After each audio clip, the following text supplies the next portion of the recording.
We're here with 2021 New Zealand 420 national champion skipper Lucas Day. G'day. Hola, atletas. I'm Connor from Coco Coaching, and I'm here to help you improve your sailing skills to help you become a better sailor. Whether it be tactics, boat handling, boat speed, or anything really about sailboat racing, I've got over a decade of elite level coaching experience, and I'm here to share all the latest tips, tricks, and coaching advice with you. Now let's get right into it.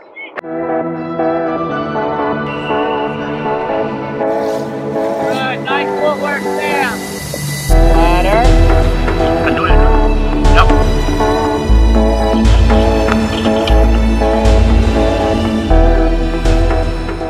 So what are we looking at today, Lucas?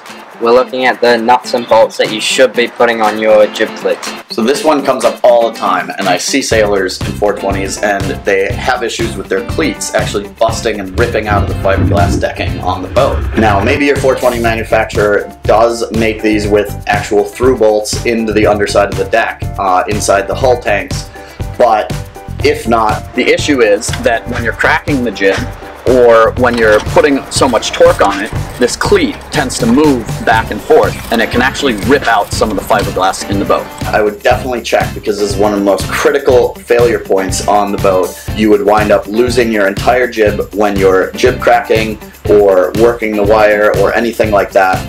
I've seen these fail in the middle of a race while trimming jib or cracking your jib slightly on the cleat. They take an enormous amount of load. So now you're a skipper in the back of the boat, obviously, but what's the key thing we can do to these nuts and bolts, or how can we beef up these cleats so that they don't rip out in heavier? We're gonna put some bolts on here instead of screws, and then we just want to screw in a nut at the bottom.